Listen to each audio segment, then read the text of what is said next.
DuPont, maker of better things for better living through chemistry, salutes 167 years of American freedom as it presents Listen to the People by Stephen Vincent Benet, starring Ethel Barrymore on the Cavalcade of America.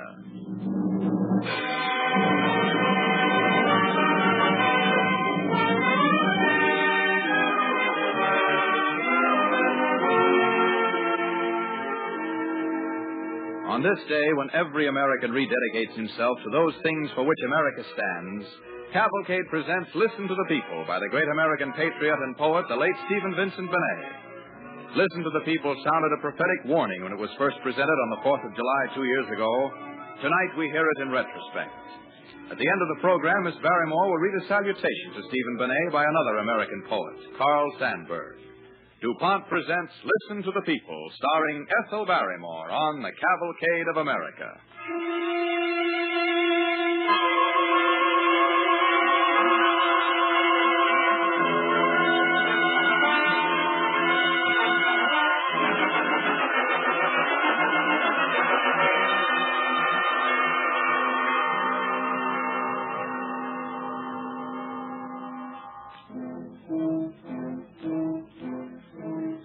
This is Independence Day, 4th of July, the day we mean to keep. Whatever happens, whatever falls out of the sky grown strange. This is Firecracker Day for sunburnt kids, the day of the parade. Slam banging down the street, listen to the parade. There's J.K. Birney's float, red, white, and blue crepe paper on the wheels. The fire department of the local Grange. There are the pretty girls with their hair curled who represent the 13 colonies. The spirit of East Greenwich, Betsy Ross, democracy, or just some pretty girls. There are the veterans and the Legion post. Their feet are going to hurt when they get home. The band, the flag, the band, the usual crowd. Good-humored, watching hot, silent a second as the flag goes by, kidding the local cop and eating popsicles. Jack Brown, Rosie Shapiro, and Dan Shea, Paul Bunchik, and the Greek who runs the Greek, the black-eyed children out of Sicily, the girls who giggle and the boys who push, all of them there and all of them a nation. And afterwards there'll be ice cream and fireworks and a speech by somebody, the Honorable Who.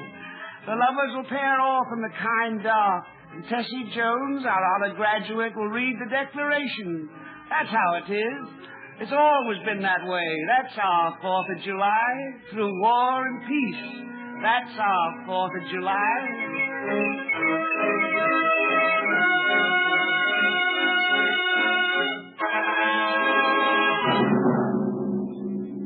And a lean farmer on a stony farm came home from mowing, buttoned up his shirt, and walked 10 miles to town, musket in hand. He didn't know the sky was falling down, and maybe he didn't know so much. But people oughtn't to be pushed around by kings or any such. A workman in the city dropped his tools, an ordinary, small-town kind of man. Found himself standing in the April sun, one of a ragged line, against the skilled professionals of war, the matchless infantry who could not fail. Not for the profit, not to conquer worlds, not for the pomp or the heroic tale, but first and principally since he was sore. They could do things in quite a lot of places. They shouldn't do them here in Lexington. He looked around and saw his neighbors' faces. Disperse, ye villains! Why don't you disperse? Stand your ground, men. Don't fire unless fired upon. If they mean to have a war, let it begin here. Well, that was that.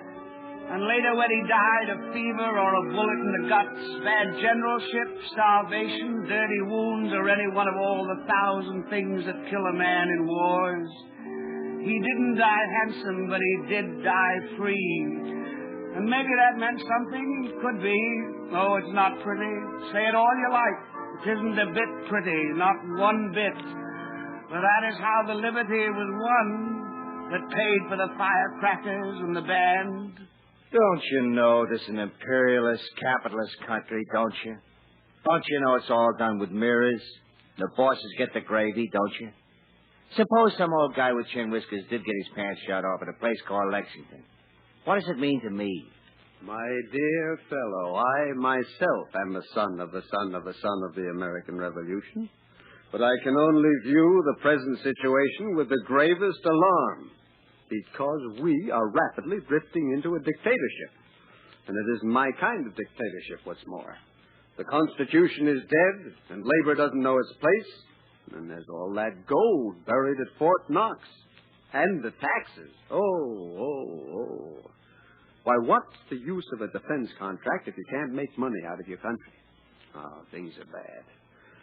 Things are very bad. And if you let the working classes buy coal, they'll only fill bathtubs with it. Don't you realize the gravity of the situation? Don't you? Won't you hide your head in a bucket and telegraph your congressman opposing everything possible, including peace and war?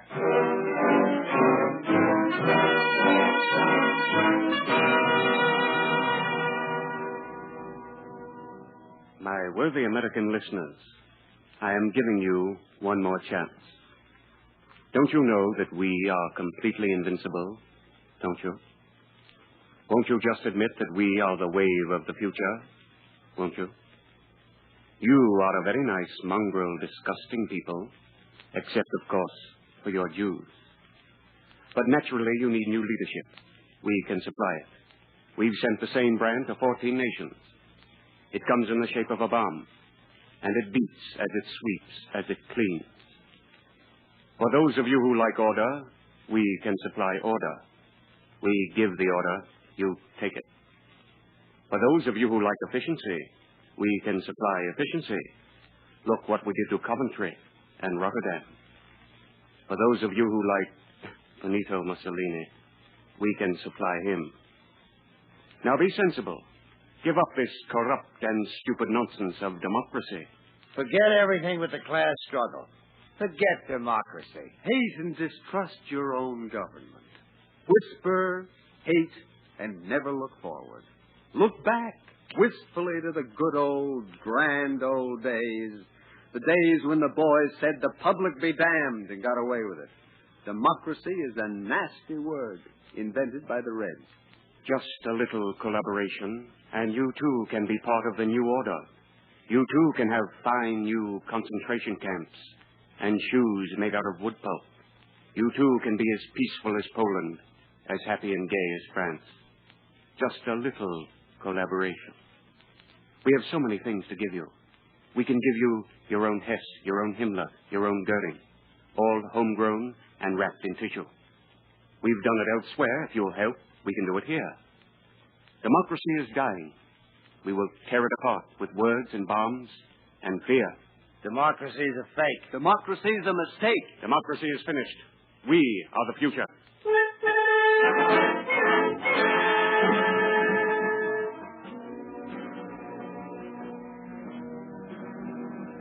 The sky is dark now over the parade. The sky is an altered sky, a sky that might be. There's J.K. Burney's flute with funny-colored paper on the wheels, or no, excuse me, used to be J.K.'s. But the store's under different management, like quite a lot of stores. You see, J.K. got up in church one day after it all had happened and walked out. The day they instituted the new order. They had a meeting, held it in the church. He just walked out, that's all. That's all there is to say about J.K., though I remember just the way he looked, white-faced and chin stuck out. I think they could have let the church alone. It's kind of dreary shutting up the church. But don't you say I said so. Don't you say. Listen to the parade. There are the pretty girls with their hair curled, back from the labor camp. They represent the League of Strength through joy. At least I guess it's that.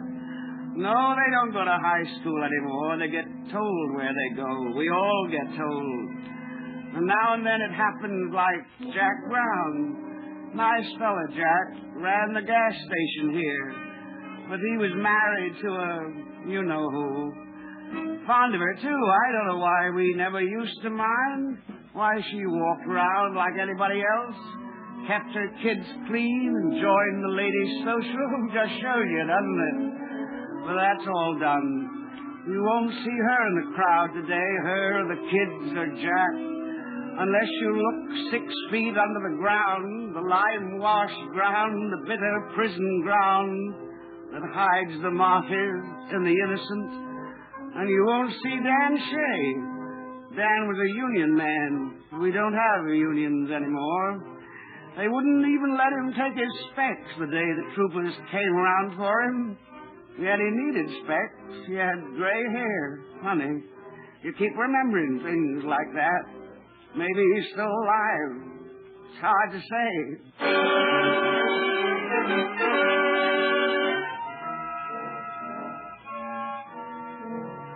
Listen to the parade. The marching feet, all with the same hard stamp. The bands, the flags. The sharp, mechanical, inhuman cheer, dragged from the straining throats of the stiff crowd. It's Independence. Sorry, my mistake. It's National Day. The day of the new order. We let it happen. We forgot the old bleak words of common sense, unite or die. We fiddled and we squabbled and we scrapped. We led a filibuster in the Senate. We were quite ready for a sacrifice sometime next Tuesday, but not yet. Not now. And the clock struck and the bad dream was here. But you can't do this to me. I subscribe to the party fund. You can't do this to me. We got laws. We got courts. We got unions. You can't do this to me. Well, I believe in Karl Marx. You can't do this to me. The Constitution forbids it. I was always glad to cooperate. It looked to me like good business. It looked to me like the class struggle. Looked to me like peace in our time. Thank you, ladies and gentlemen. Democracy is finished. You are finished. We are the present.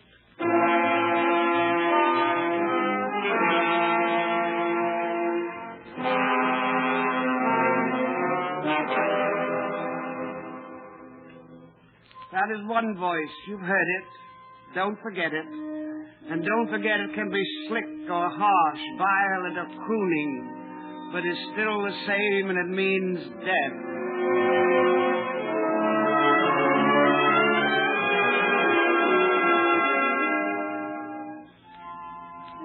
Are there no other voices? None at all? No voice at all out of the long parade that marched so many years?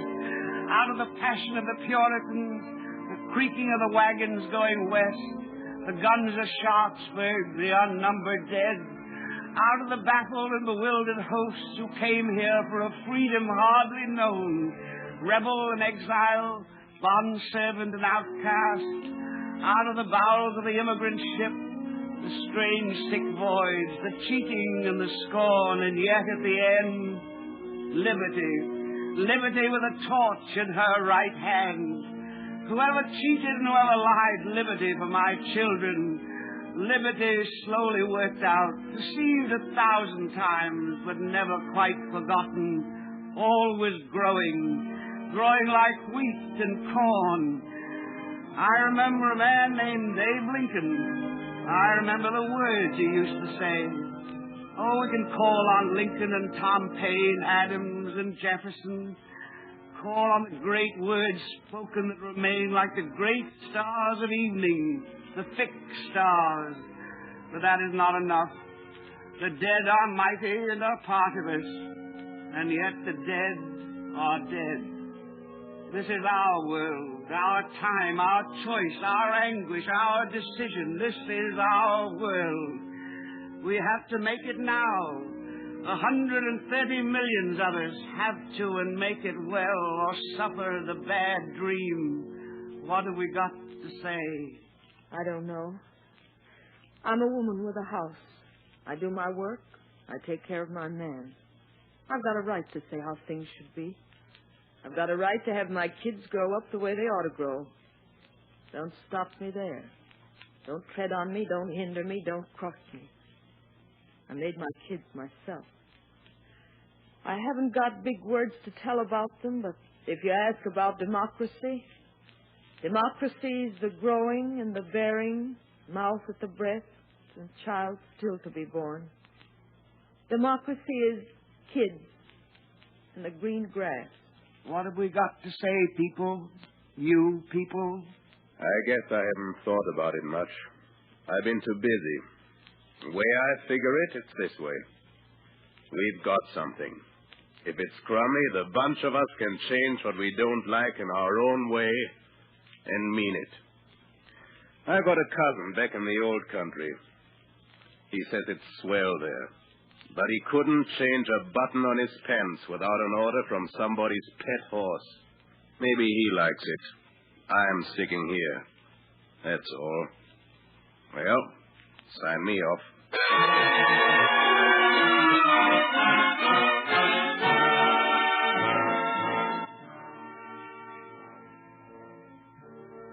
You are listening to Ethel Barrymore in Stephen Vincent Benet's prophetic Independence Day drama, Listen to the People, first presented on July 4th, 1941, and repeated tonight on the Cavalcade of America, sponsored by DuPont.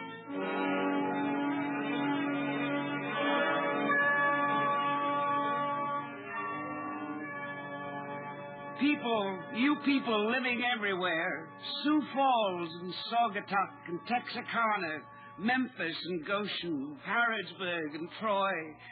People who live at postmarks with queer names, Blue Eye and Rawhide, Santa Claus and Troublesome. People by rivers, people in the plains, people whose contour plows bring back the grass to a dust-bitten and dishonored earth. And those who farm the hillside acres still and raise up fortitude between the stones. Millions in cities, millions in the towns, people who spit a mile from their front doors, and gangling kids ball playing in the street. All races and all stocks, all creeds and cries, and yet one people, one and always striving. I'm on relief. I know what they say about us on relief, those who never were there. All the same, we made the park. We made the road and the check dam and the culvert. Our names are not on the tablets. Forget our names. But when you drive on the road, remember us also. Remember Johnny Lombardo and his pick. Remember us when you build democracy, for we too were part and are part. One nation, one, and the voices of young and old, of all who have faith, jostling and mingling, speaking from the ground, speaking from the old houses and the pride, speaking from the deep hollows of the heart.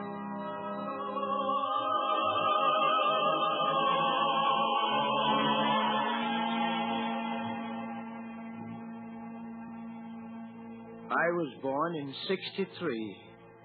There were many then who despaired of the Republic, many fine and solid citizens.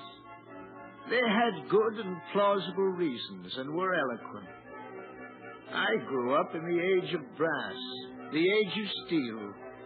I have known and heard of 3 wars.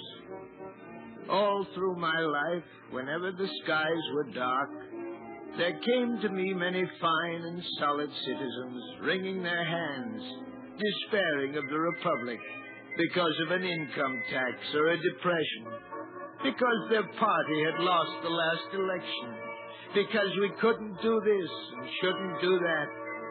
And yet each time I saw the Republic grow like a great elm tree through each fault and failure, the stubborn rock, the parched soil, and spread its branches over all the people. Look at the morning sun. There's the Republic. Not yesterday, but there, the breaking day. But my worthy American listeners, all this is degenerate talk. The future rolls like a wave, and you cannot fight it. Who says we can't? Who said so? What's his racket? How does he get that way? You mean to tell me a little shrimp like that could run the world? A guy with a trick mustache and a bum salute. Run us, run you and me. You mistake me. Others have often made the same mistake, often and often, and in many countries. I never play upon a people's strength. I play upon their weaknesses and fears. I make their doubts my allies and my spies. I have a most convincing mask of peace, painted by experts, for one kind of sucker, and for another, I'm a businessman, straight from the shoulder, talking trade and markets, and much misunderstood. I touch this man upon his pocketbook, that man upon his hatred for his boss, that man upon his fear. I offer everything, for offering's cheap. I make no claims until I make the claims. I'm always satisfied until I'm not, which happens rather rapidly to those who think I could be satisfied with less than a dismembered and digested world. My secret weapon is no secret weapon. It is to turn all men against all men for my own purposes. It is to subjugate men's minds before their bodies feel the steel. It is to use all envy, all despair, all prejudice for my own work. If you've an envy or a prejudice, a nicely grown, well-rounded piece of hate, I'll play on it and use it to your ruin. I won't be beaten just by sitting tight. They tried that out in France. I won't be beaten by hiding in the dark and making faces.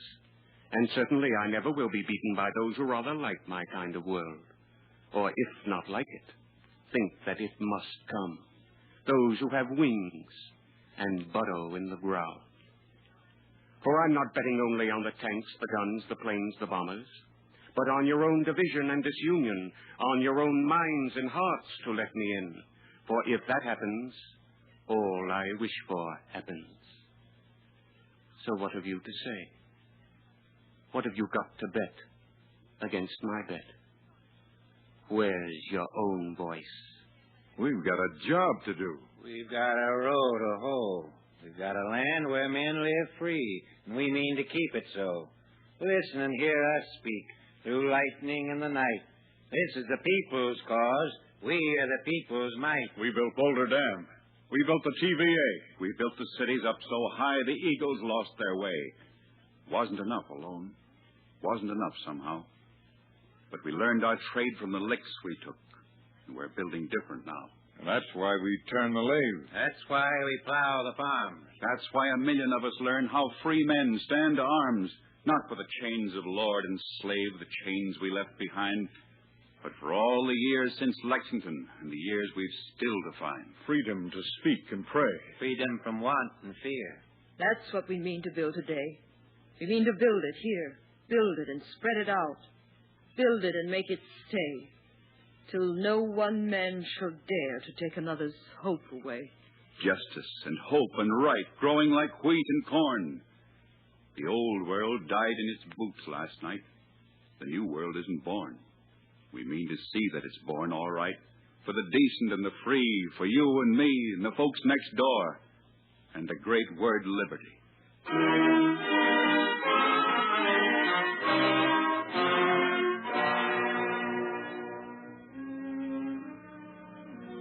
Heard the long parade and all the voices that cry out against it. What do the people say?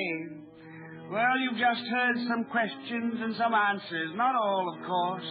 No man can say that's all. But look in your own minds and memories and find out what you find and what you keep. It's time we did that, and it won't be earlier. I don't know what each one of you will find. It may be only half a dozen words carved on a stone, carved deeper in the heart. It might be all of life, but look and find it. Sun on Key West, snow on New Hampshire hills, warm rain on Georgia, and the Texas wind blowing across an empire, and all part, all one, all indivisible and one. Find it and keep it and hold on to it. For there's a buried thing in all of us deeper than all the noise of the parade. The things the haters never understood and never will. The habit of the free.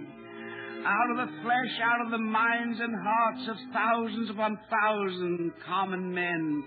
Cranks, martyrs, starry-eyed enthusiasts, slow-spoken neighbors, hard to push around, women whose hands were gentle with their kids, and men with a cold passion for mere justice. We made this thing, this dream, this land unsatisfied by little ways. this peaceless vision groping for the stars, not as a huge devouring machine rolling and clanking with remorseless force over submitted bodies and the dead, but as live earth where anything could grow. Your crankiness, my notions, and his dream grow and be looked at, grow and live or die, but get their chance of growing and the sun. We made it, and we make it, and it's ours.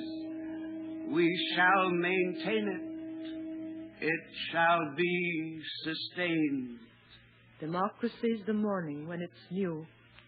Democracy is kids and the green grass. We shall maintain it. It shall be sustained.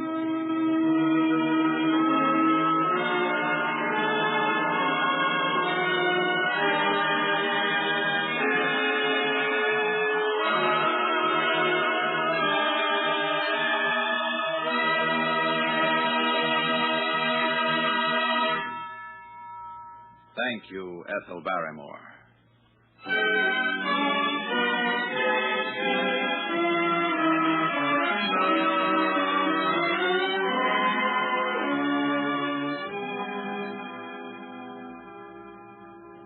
In just a moment, Miss Barrymore will read a salutation to Stephen Benet, especially written for this performance on the Cavalcade of America by Carl Sandburg, poet of the people.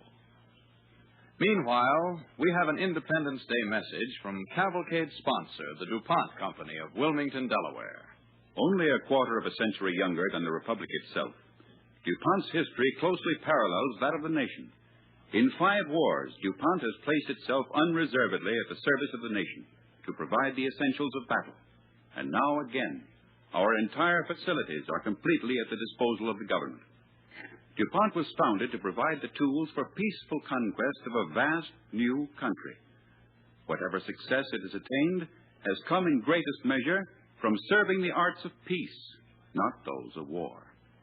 In common with all Americans, DuPont holds no brief for war, hopes fervently for the day of universal peace.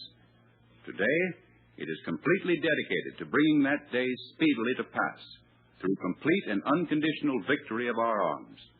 Tomorrow, in a free world, it will turn again to its happier pursuit of producing better things for better living through chemistry.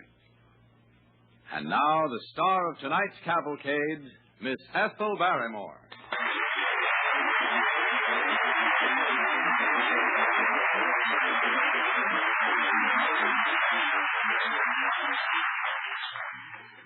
Many men knew Stephen Benet by thought fixed in print. One who knew him as a friend as well is Carl Sandburg. For this performance of Listen to the People, Mr. Sandburg has written a salutation. I would like to read it to you now. Stephen Benet saw America standing for certain hopes and promises. Creeping towards this America, he saw strange shadows. He spoke his warning. Benet lived long enough to see his country living up to the finest of its past.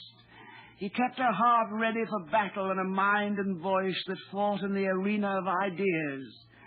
How well did he know that men of ideas vanish first when freedom vanishes. The seething motors of many historic forces move and shift with a writer, thinker, and dreamer who is gone from us. But his voice and a brave essence of him is still alive. Stephen Benet was a whimsical man, and would have pleased him to know that a radio play he wrote goes marching on like John Brown's body.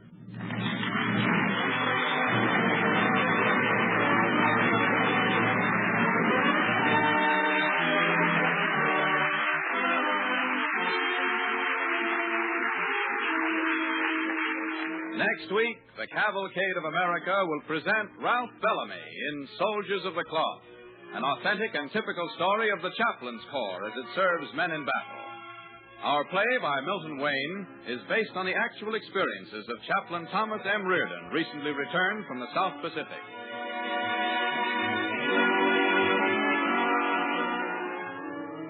Don't forget, be with us next week when DuPont presents Ralph Bellamy in Soldiers of the Cloth, the drama of the Chaplain's Corps in battle. The orchestra and musical score of Listen to the People was under the direction of Donald Voorhees, with a special musical score by Arden Cornwell. For permission to repeat Listen to the People, Cavalcade is indebted to the Council for Democracy, for whom Stephen Benet originally wrote his poem. This is Clayton Collier sending best wishes from Cavalcade's sponsor, the DuPont Company of Wilmington, Delaware.